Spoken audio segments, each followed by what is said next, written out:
안녕하세요. 오늘은 우리가 매년 너무나 당연하게 여기는 생일에 대해서 한번 얘기를 나눠보려고 해요. 혹시 우리가 아는 생일이 그냥 선물 받고 케이크 촛불 끄고 축하받는 그런 날이 아니라 사실은 훨씬 더 깊고 철학적인 의미를 담고 있다면 어떨까요? 네, 바로 이 질문입니다. 어쩌면 우리는 생일이라는 날을 완전히 잘못 기념하고 있었던 건 아닐까요?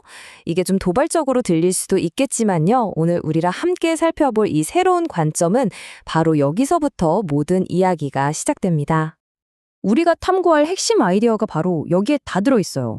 보시면 기존의 생일은 초점이 선물 받기에 맞춰져 있고 그 중심에는 나라는 개인이 있죠. 행동은 무언가를 축적하는 거고요. 그런데 새로운 관점은 완전히 반대예요. 초점은 감사하기에 있고 중심은 나의 관계들로 확장됩니다. 그래서 행동도 축적이 아니라 나눔이 되는 거죠. 와, 이건 그냥 작은 변화가 아니라 완전히 패러다임이 바뀌는 거잖아요. 자, 그럼 첫 번째 이야기, 새롭게 정의하는 생일부터 시작해 볼게요. 모든 감사의 가장 기본은 바로 인간으로 태어난 것 그 자체에 감사하는 마음에서 시작된다고 합니다. 네, 바로 이 문장이에요. 생일날 최우선 순위는 인간으로 태어난 것에 감사하는 것이다. 이게 모든 생각의 출발점인데요. 다른 어떤 존재도 아니고 바로 이 인간으로 태어나서 생각하고 느끼고 또 관계를 맺을 수 있는 이 삶 자체에 대한 감사가 모든 것의 시작이라는 거죠. 정말 근본적인 이야기죠? 두 번째는요, 바로 가족을 향한 감사입니다. 인간으로 태어난 것에 감사하다 보면 그 감사는 자연스럽게 나를 이 세상에 있게 해준 부모님과 가족에게로 이어지게 마련이거든요. 그리고 재밌는 건 우리가 나이를 먹어가면서 이 생일에 대한 역할도 조금씩 바뀐다는 겁니다.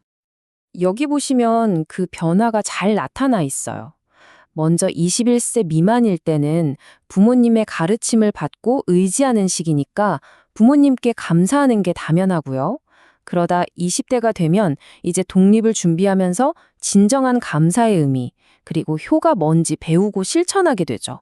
그리고 정말 흥미로운 건 이 다음이에요. 우리가 부모가 되고 나면요, 상황이 완전히 역전됩니다. 이제는 자녀에게 생일 선물을 기대하는 게 아니라 오히려 내가 부모로서 자녀의 존재 자체에 감사해야 한다는 거예요. 여기서 효라는 개념이 아주 중요하게 다뤄지는데요. 우리가 생각하는 효는 보통 용돈 드리고 좋은 선물 사드리는 거잖아요. 그런데 여기서 말하는 진짜 효는 그런 물질적인 게 아니에요. 바로 내가 사회에서 올바르고 또 존경받는 사람으로 잘 살아가는 모습을 보여드리는 것. 그것이야말로 부모님께 드릴 수 있는 최고의 기쁨이고 진짜 효도라는 거죠. 자, 이제 세 번째 단계로 넘어가 볼까요? 감사의 원이 더 넓어집니다. 가족을 넘어서 이제는 내 주변의 공동체, 그러니까 친구나 동료들에게까지 감사를 표현하는 단계입니다. 사회에 베푼다. 이게 거창하게 들릴 수도 있는데 사실 아주 간단한 실천부터 시작할 수 있어요. 첫 번째는 내 옆에 있는 친구, 동료들이 얼마나 소중한 사람들인지 다시 한번 생각해 보는 거예요. 그리고 두 번째, 내 생일날 그 사람들한테 선물 사와 이게 아니라 오히려 내가 먼저 고맙다고 밥 한 끼 사는 거죠. 이렇게 내가 먼저 감사를 나누면 그 관계는 훨씬 더 단단해지고 결국 나에게 큰 힘이 되어 돌아올 겁니다. 네 번째, 이제 스케일을 더 키워볼게요.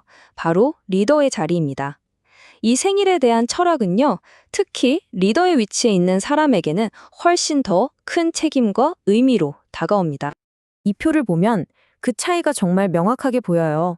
잘못된 리더는 자기 생일에 아랫사람들이 선물을 가져오길 기다리죠. 하지만 진짜 리더는 정반대입니다. 자기 생일을 오히려 함께 일하는 직원들, 자기가 봉사해야 할 시민들, 그리고 국민들에게 감사를 표현하고 무언가를 베풀 기회로 삼는다는 겁니다. 결국 핵심은 이겁니다. 진정한 리더십은 무언가를 받는 데서 나오는 게 아니라 기꺼이 베푸는 데서 나온다는 거죠. 리더의 생일은 내가 이만큼 대단한 사람이야 라고 뽐내는 날이 아니라 내가 여러분 덕분에 이 자리에 있습니다 라고 감사를 전하는 날이 되어야 한다는 뜻입니다. 자, 이제 마지막인데요. 지금까지의 이야기가 주로 사회적인 관계에 대한 것이었다면 지금부터는 시야를 와, 정말 아득할 정도로 넓혀볼 겁니다. 바로 한 인간의 탄생이 갖는 궁극적인, 우주적인 의미에 대한 이야기입니다. 여러분, 우리 은하에만 태양 같은 별이 수천만 개가 넘게 있다고 하죠. 정말 상상도 안 가는 숫자인데요. 이 관점에 따르면 그 거대한 우주의 모든 것이, 그 수많은 별들 하나하나가 믿기 어렵겠지만 바로 나라는 한 사람의 존재와 깊이 연결되어 있다는 겁니다. 이 엄청난 스케일이 바로 우리 삶의 배경이라는 거죠. 그러니까 우리의 존재가 그냥 우연히 어쩌다 보니 생긴 게 아니라는 거예요.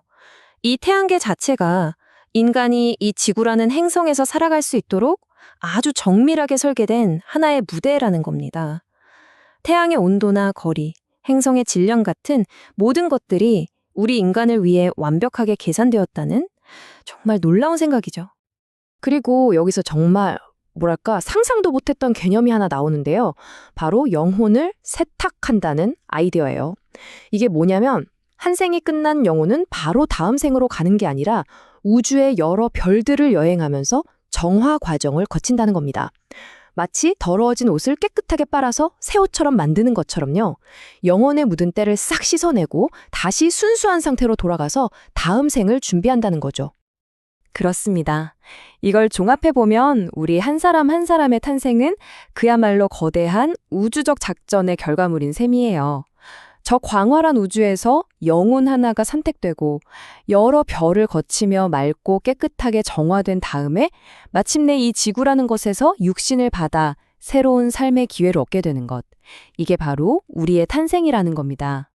자, 오늘 이야기는 이 질문과 함께 끝을 맺습니다.